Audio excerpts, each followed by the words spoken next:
Hello and welcome to the Paranormalist Podcast. I'm your co-host Stu, and I'm here with the paranormalist herself, Patty Wilson. Patty, how are you today? I'm doing okay. It's kind of a gray, dreary day, but overall, it's been a lovely day. I was hanging out with my 5-year-old granddaughter all day. A joy that I will never have, but so I will enjoy them vicariously through you, I suppose. So I do want to say thank you for all the new subscribers that we've gotten within the last 2 weeks. That is absolutely fantastic. For those of you who are just finding out about us, you'll find out that we don't have any fancy graphics or sound effects or things like that. We just have pure paranormal content. That's what it is. So hopefully that's what you're looking for. And if it is, please consider subscribing if you're not already. Click the like, and you'll find in the description our links to our Facebook groups and to our email address. And I bring up the email address now because I had noticed that we've been getting some comments on our different platforms, and then they disappeared. And then they came back, and then they disappeared. So we want to let you know if we don't reply to or react to your comments quickly, it may be because we just aren't seeing them due to the platform. So I do want to bring out that I'm the tech guy, so I look at all the comments and then I forward the ones to Patty for her to look at as well. So if you do have something commented in there, just bear with us. We'll get to you as soon as we can. And if you have, there was one listener who left a comment about having some different paranormal experiences and wanted to know if somebody would believe them and things like that. Please give us information in our email address. We'd be more than happy to hear from you, at least establish a communication with you, you know. And with that being said, it seemed like I've been rambling a lot. I would normally ask you what's our topic for today, but now this is part two of Yes. hauntings, 7 hauntings you should know but don't. Yes. Well, and for those who are keeping tally, we did add an extra one, so it'll be 8 hauntings, just because we decided to break it into two pieces, so it wasn't too long for folks who get want to listen and they don't have like hours. But so we are on our second half now, and the first house I'd like to talk about is known as the most haunted house in Mississippi.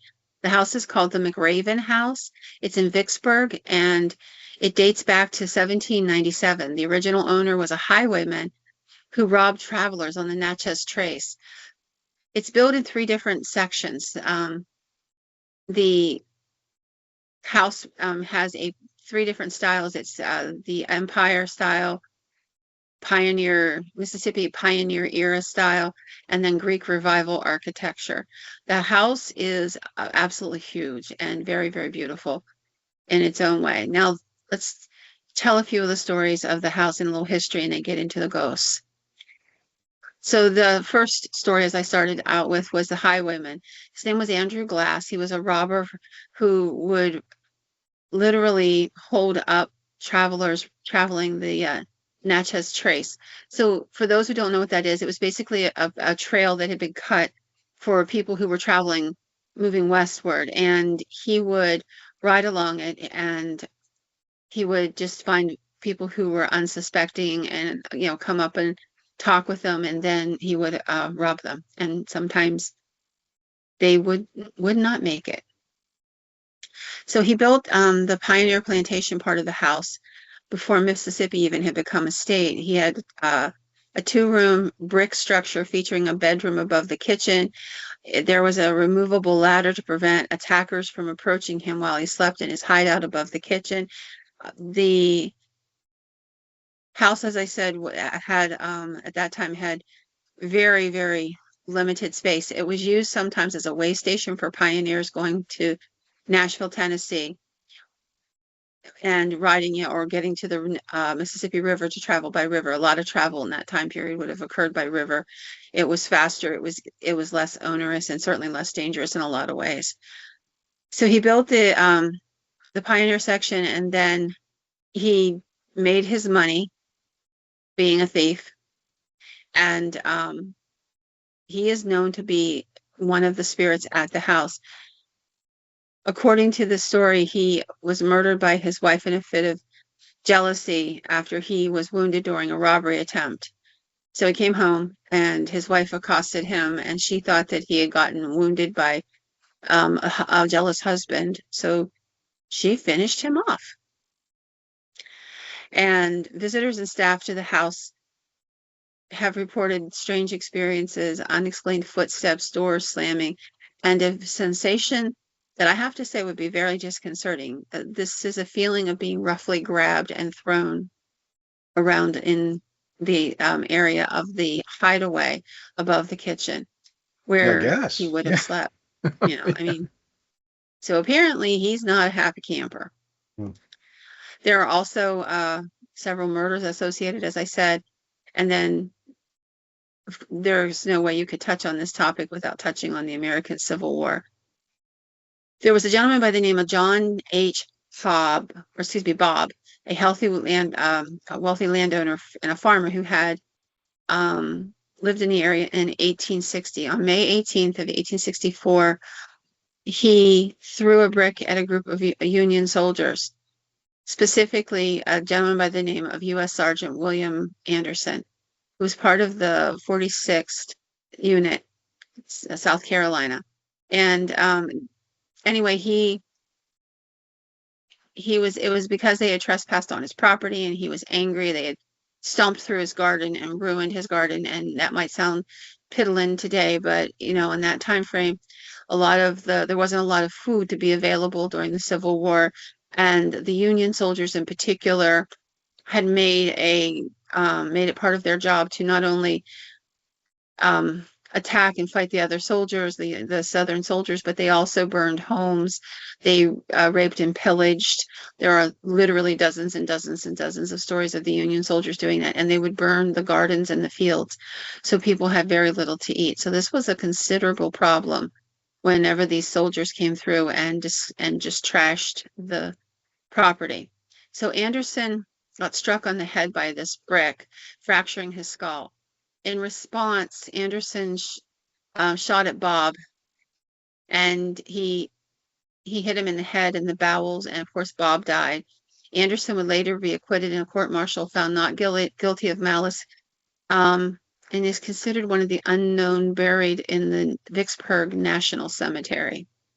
So this is probably one of the first recorded acts of violence by Union troops after the siege of Vicksburg. So Bob's widow, her name was Selina Bob, sold the house in 1869 and moved to a family plantation in Louisiana. The house also has served as a field hospital during the Civil War. Honestly, anywhere the war raged, every private home was pressed into being a field hospital because they literally just carried him to the nearest house or barn and took it over. So it's not at all a surprise. There are stories that there are many wounded soldiers who had died on the property and were buried on the property. Over the years, other deaths occurred. Also, there was a family by the name of Murray who lived there from 1882 until the 1960s, with 5 of their 7 members dying in that house. These were not murders, but they still passed away on the property. The house is also associated with the alleged murder of Andrew Glass, the highwayman, by his wife, as I said earlier. The house has got a history of violence and death that led to a lot of ghost stories.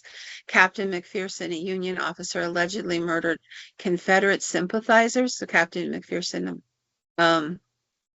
would hear about people, including family members that were on the property, and he had them killed. Mary Elizabeth Howard died in the house during childbirth. She's been seen and heard. Again, this is one of the most haunted properties in all of the South. According to the history, after Bob had opened his house as a field hospital during the war, his luck ran out, and as I told you, he had died. But he is supposedly still seen and heard on the property. His wife is also seen there. She's usually sitting in one of the formal ballrooms wearing a morning dress or alternatively a ball gown, and would be sitting there crying as though mourning him and his death. There's also a bedroom and a balcony where she once lived, and her spirit is reported by the tour guides quite frequently and also by visitors. They describe her as sorrowful. sorrowful. I can't speak tonight. Sorrowful, and that if you hear her cry, it'll haunt you. It literally will. She's so brokenhearted. There was just so many stories that have attached to this particular property. Now, the house, probably the last people to die in the house, or some of the last people to die in the house, were the William and Ellen Murray, who owned the house, as I said, from 1886 to the 1920s. They had two daughters, Ella and Annie, and both of them died within the house. They lived in the house by themselves for years, Ella and Annie, and were spinsters. Of course, I'm sure there were a lot of people who told stories about the crazy ladies that never got married and what have you. And the house began to deteriorate significantly during the latter years of these two ladies living there. And people began to talk about it being a haunted house at that time. There's also mass graves on the property, and people would talk about seeing Confederate soldiers who had died during the siege. There's stories of Confederate soldiers wandering the grounds, of Confederate soldiers on the balconies walking back and forth looking for Union soldiers who might be coming into that area. And there's a courtyard and a back porch, which seems to be particularly populated by Confederate soldiers. Also, in the stories that I have read, they were particularly focused on that area because they were afraid that the Union soldiers would come in from the back of the house and take it over and kill soldiers. So they had units out there waiting. That is not what happened, but during the battle, some of those same men passed away and were buried on the property. And it's just a really dark house. Now we're going to move from that to the Custer House at Fort Abraham Lincoln. So for everybody who's heard the story of Custer's last stand, Custer was a soldier during the American Civil War. He marched with Sheridan, and he was, by many people's accounts, barbaric in what he was willing to do to people. They literally burned a swath, leaving nothing but devastation all the way to the sea. And at some point, he gets moved towards the end of the war, and ends up going westward to fight in the Indian Wars. So he moved to a house that he was assigned to at what is today now Fort Abraham Lincoln. And he moved in 1873. He lived with his wife, Libby Custer, and they weren't there very long, a couple years, and then the events occurred that made him famous.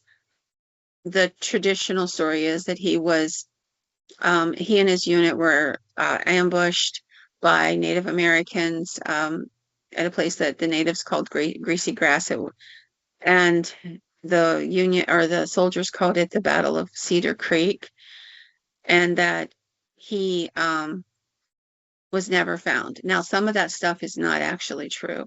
I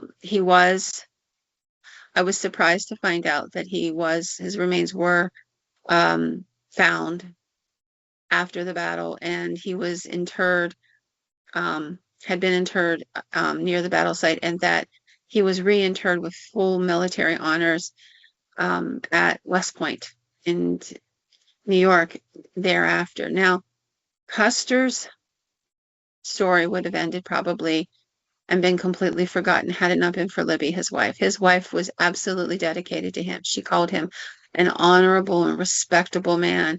She made him out to be a saint. She would spend the rest of her life writing and talking and trying to rehabilitate and protect his reputation. And when I tell you that this is what she did, this isn't like every once in a while or she kicked out a single book. Like, this woman went on a mission to protect the reputation of her dead husband and to change the narrative so that he was always the best. He was the best person there, and he was the biggest victim of all of this evil and what have you. And it is to this day, the story has been altered by Libby and her version of history because it's lived both in writing and through the legacy of how hard she pushed for the PR movement to make him into a hero. I honestly, personally don't have a great deal of respect for him, but I didn't have a great deal of respect for him during the Civil War either, because starving women and children, and I get Sheridan's argument, but starving women and children isn't war. It's a war crime. And worse yet, murdering them, locking them in houses and burning them alive, raping and pillaging. It's just horrendous. There are so many terrible stories from that particular series of marches. And I think that Custer carried some of that history with him when he got to the Little Bighorn and went through all of that. So as I said, he lived in his house, and it's interesting because I came across something I had not heard before. So there's multiple accounts of Custer's spirit being seen not only on the property but at the site of the actual massacre, and which is a battlefield. And both soldiers and Native American warriors have been seen at the battlefield, sometimes still in fighting. It is believed that Custer's ghost is further supported by the local Crow tribe's historical designation of the first superintendent of the battlefield as the ghost herder. It's a role believed to keep the spirits of fallen soldiers contained. So many ghosts haunt the ridges and the ravines around the battlefield where Custer held his last stand. The first superintendent that was sent out by the War Department to occupy the house where Custer and his wife had lived at the time would end up talking to the local Crow Nation, people in the Crow Nation, who told him that Custer was still there, that he was fulfilling the role of a ghost herder.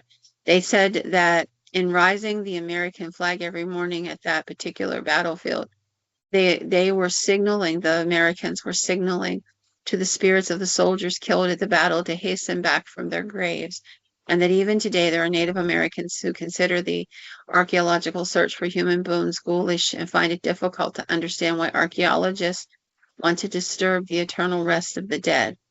There have been discoveries in recent years, including a cavalryman's skull at the Little Bighorn River, technically within the reservation. And there is a lot of criticism from people, particularly within the Native American community there, about all of this disruption and calling back the dead from where they're at. There's also stories of Libby returning from the dead. She is seen looking out of a second-story window of the home she had with Custer. The staff talk about hearing disembodied voices, footsteps going down through halls, pacing in the hallways, doors opening and closing, and lights flickering on and off, and cold spots that move past them. They're attributed to Libby Custer's continuing presence in the home where she spent the next year after her husband's death, not only mourning, but also preparing to do battle with the press, and some would say even with accurate history. There's lights that turn themselves on and off. There's all kinds of interesting stories of both tourists and staff at the Abraham Lincoln Park encountering both Libby and the spirits of both Native Americans and soldiers that were under Custer. The next story is really an interesting one. So it was written about a place called the Banshee of Tar River. I thought the story was fascinating. So during the American Revolutionary War, there are these stories that developed about this particular place called Tar River in North Carolina. And it was said that a wailing spirit of a banshee haunted the banks of the Tar River. Now, there's a lot to this story. So, in the midst of the American Revolution, there were British colonists who were seen as rebels by the British forces, also known as the Redcoats. The colonists from Britain that weren't loyal to the crown came face to face with a group of Redcoats or British soldiers, and they had their property seized because they were basically committing sedition. Depending on who led the soldiers, the colonists would be attacked or beaten, and in a couple cases killed. Now, in 1780, there was a native Englander by the name of David Warner, and he faced a group of redcoats who discovered he was no longer loyal to the British crown. He was hassled and harassed, but despite that, he had just arrived in that area near Tar River, and he decided to set up a flour mill near the river. And this would supply the colony with, and the militia, with food. Now, word spread about him wanting to participate in feeding the militia, and a guy from a nearby town came out and met him and told him that you need to be really careful. There, on several nights in the past few weeks, that some people had come to town saying they had heard the pained screams of a young woman along the river. On full moon nights, people knew to stay away from the Tar River, as it would flow black, and that there was this terrifying spirit of death. That's exactly how they described her, also known as a banshee, who came looking for victims. Now, David told the guy he appreciated the warning, but he really didn't believe any of it. He had not participated in any kind of violence. He just wanted to grind wheat and sell it to the militia and support what he believed to be his political cause that way. So in the following year, he would begin to hear the screams along the river, and after he heard them, he definitely changed his tune about that part, that there was indeed something going on. He talked about the first couple times he heard it, he went out looking, thinking somebody was being tortured or attacked in some way. But as he couldn't find anything, he had finally decided to just like stay home and stay put whenever the banshee started to scream. So in August of 1781, the year that he was warned for the first time about the banshee, he was told that by the same man that not only did he need to be careful, but that there was a group of British troops who were headed on their way out to find him on Tar River, because they had heard from some local people who were still loyal to the king that this man wanted to help the militia, and that they were gunning to kill him. Now, David didn't even bat an eye. He told him, he's like, don't worry about it. I'll be good. I'm not doing anything that's violent. They'll let me alone.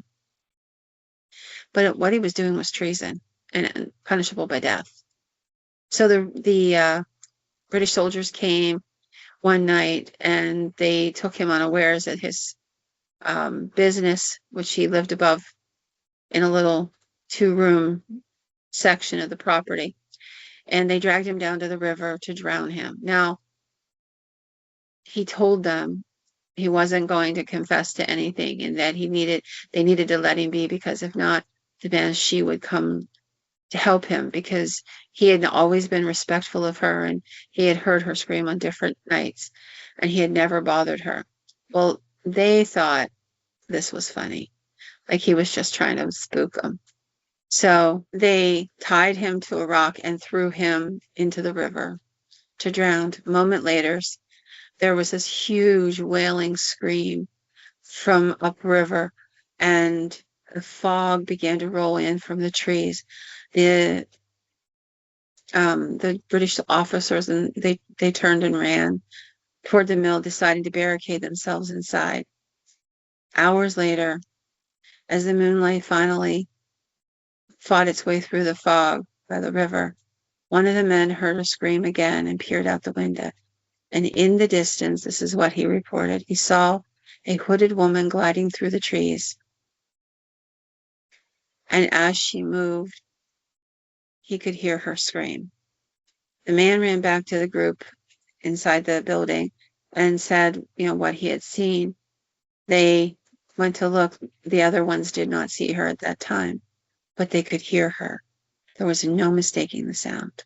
Now, it is said that she appeared to each and every one of those men after the death of David. She came to collect their souls, and they died much more quickly than anybody would have anticipated. But as each one of them died either by happenstance or by the war, those around them talked of hearing the banshee collecting them. Now there are some other variations on the story, but I really thought that this was a very interesting story. And one of the sources for it was a book written in 1730 through is the history of the state through 1730 to 1913. It was written by a gentleman by the name of John Preston Arthur. And in this, he talks about the story, about encountering it, about how he grew up hearing it, and how he heard the banshee on occasions. I just thought it was a really fascinating story. Now, you should note that the stories of banshees tend to stay in the Celtic areas. It's where they come from originally. And in that area of North Carolina alone, over 20,000 Celtic people settled in the mid and late 1700s. And so there was this story, this belief that the banshee came over with some of the settlers, one of the settlers, and that it settled along the river. When the person died, it had no one left to follow from that family's bloodline. And so it waited. And then when David was kindly and left it alone, it grew fond of him. And then it chose to follow his bloodline to the end of his life. I thought that was a fascinating story. And I have one more story I'd like to share tonight. This story is one that I actually had not planned, but I had stumbled across it, and I just did a little research on it, and I really wanted to share it. So the story is about a place called Grey Gardens. Now, Grey Gardens it's a big old kind of rambling house on the Atlantic Ocean, and it's just it's old, at that time, old tumble down house. It was built. Now, the house itself had a lot of history, but it has also a very odd set of residents at one point that would have a great impact on the history of the house. So in 1905, on Long Island's South Shore, a place called Lily Pond Lane, there was a prominent socialite who, she was also a model, and she sought show business and fame and all of that. And she wouldn't die until 2002. And this is the story of her and her mother. So the mother's name was Edith Bouvier Beale. Bouvier, some might recognize as a name you've heard before, because Jackie Kennedy was a Bouvier before she got married. And Jackie Kennedy's aunt was Edith Bouvier Beale. Everybody referred to her as Edie. Now, Edie gave birth to her daughter, Little Edie, and Little Edie would want to become an actress, and she's the one who would end up telling the tale, so to speak. So let's do a little history on the mansion to get you up to date, and then we'll go from there back to the Bouviers. So the house was built by a family by the name of Beale, Beale, in 1923. The house's mistress was Anna Gilman Hill. She was a horticulturalist, and she absolutely loved this land. And she's the one who built and laid out Grey Garden. It was built from imported concrete from Spain. It had flower plantings from all over the Atlantic. It was absolutely beautiful. And she called it Gray Gardens because the gray dunes and the cement walls and the sea mist all seemed to be gray, and they mingled in the garden early in the morning. So she would live there for several years, and in the 1950s, the Bills hired a handyman by the name of Tex Logan or Tom Logan, depending on where you look for his name. He was just to maintain the estate, but Tom was a drinker, and he would leave for months on end. And in 1964, he died of pneumonia in the mansion's kitchen, laying on a cot by a stove. His drunken ghost is seen competing with the stomping boots of a guy named the Sea Captain. Now, most of our stories of sea captains tend to be from the 17 or early 1800s, but not so with this. Little Edie had a paramour who was a young man, and he was a sea captain. In 1971, this sea captain would decide to become a landlubber and would take a job working for Edie and her mother, and his name was Jerry Torr. He later told the Philadelphia Village Voice that there was a spirit in this mansion. I felt a person in the kitchen with me. He would later learn about Tex Logan's death, and he said, Tex died on an army cot, you know. And he said he learned about it when he asked Big Edie, or the mother, why he always felt watched in the kitchen. And her response was simply, oh, that's Tex. He died on that cot you sleep on now.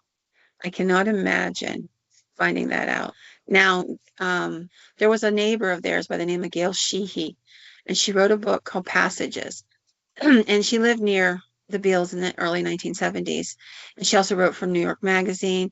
And her daughter, who was 7 years old, would often call her mother into her bedroom at night, and she would say, look at the light in the upstairs windows, look in the light. And the child would call the place the witch house, and they would see what appeared to be a light floating up the stairs. Now, the house had already kind of gotten a reputation. It was ramshackle. As the Bouviers, mother and daughter, lived there, the husband passed away, and it's at that time things began to get really rough for the Bouviers. The daughter had gone to New York to work on Broadway. She was making a little headway with that and some acting. So she was kind of getting to a place where she might have actually managed to get her dream, but her mother took ill, and there was nobody to help with her mother. So she goes back thinking she's just going to, just take care of her for a little while. But the place was in horrible shape. It was so bad that there were rooms where the electrical wiring had just completely given up, and those rooms were lit by a candle. The plumbing had given up, and they would take care of it by going in a bucket and dumping it in the water. They had no money. They had very little. The house was still, like, you could see the bones of what it used to be. I looked at a lot of photographs because there was a journalist by the name of Sally Quinn, and her husband's name was Ben Bradley. He was a Washington Post editor, if you recognize the name. And they would buy the property eventually from little Edie. But before they came into the picture, stories came out in the newspaper about the fact that little Edie and Big Edie were living in the house, that it was a shambles, that they needed to have the house shut down. Local people were pushing for them to have it condemned. And at that time, Jacqueline Bouvier and her sister, they found the articles somehow, or somebody showed them to them, and they were appalled by what they saw. There were literally raccoons living in the walls. There were stray cats that took up residence in various rooms. The furniture had stuffing coming out of it because of the wildlife. And amongst all of that were a once very well-to-do and dignified woman and her daughter. So the Bouvier sisters make arrangements, go to see their family members, and take over the house and redo it. And it is at that time that Big Edie passes away. And little Edie sells the house to Ben Bradley and his wife. And they would be the people who would begin to explain what happened to them in the house, and it would make the rounds of the gossip columns and what have you. So the Bills um, renovated the mansion as a summer home. They ignored all the haunted house gossip and the stuff about witches. And they said, oh, it was just because, they had the Edie's had been interested in like tarot cards and things. So they didn't want to talk about it very much, but there was a interviewer, Sally Quinn, had an interview about the house, about its history and what have you. And in the interview, she, this would have been on CNBC, she makes a mention of the fact that the house is haunted and that she saw an apparition in her bedroom one night. Well, one of two ghosts, she said, that were in residence. The ghost of little Edie, who died in 2002, she said was a regular. And every night around 9:30, she said the hall lights flicker once, guests would hear noises, and she said that Senator Barry Goldwater, who was a friend of theirs, refused to sleep in little Edie's room, cautioning that he had encountered a ghost there. He would later be asked about it himself, and he would confirm that he had indeed encountered a spirit there. They, he also, there was also talk that they had encountered the captain, and that there had been footsteps that would travel the halls and pace the hallways, pace through the kitchen at night. There are really some interesting claims. We're talking about people that, could testify to anything in this country and be considered accurate and honest. And, these are the people that are telling us these amazing stories of the spirits they've encountered at Grey Gardens. Now, Grey Gardens still exists. In fact, you can find photographs of it, and you can find articles about the renovations, about the Bouvier sisters coming and paying for all of the renovations so the house was safe, so that their aunt at the age of 80 would not be forced to move because she had lived there most of her adult life. There are photographs of Edith Bouvier Beale in the house. Some of the photographs are just tragic. She's a very beautiful woman. She's dressed in high style, and behind her, it looks like the lathing work has fallen out of the ceiling. The couch is in disrepair. Everything's covered in a fine dust from, the woodwork falling out and the lathing falling out. It's ruins, and yet she stands there happily letting people take pictures of her. It's just a really sad and fascinating story. And again, we started this with the idea that these would be hauntings that nobody really knows much about, but you should. And I think this is a fascinating story. I think the ones I've offered to you this time are truly interesting. They're every bit as interesting as the stories, that obligatorily get mentioned all the time. And there is something just kind of tragic about the story of Grey Gardens, and all of the hope, the love, the sadness, the loneliness, the quiet slipping into despair, and then the rescue from nieces that they had probably not spoken to in many years. And the hauntings, by my count, there's at least 6 spirits that are said to haunt that property. So if you ever get a chance and you're over in that area, check the property out. You can, go and look photos up as well. There are some amazing photos. There's photos of the cats like living in the house, and the furniture still covered in dust, and you can see what it once was, and you can see where it was heading. And with that, I want to wish everybody a very good night, and I hope you'll check out some of these sites because they're really interesting, and stories that deserve much more attention than they get. That's it. Oh, so you're waiting for me to say good night so you can? Yes. So good night. Good night, everybody.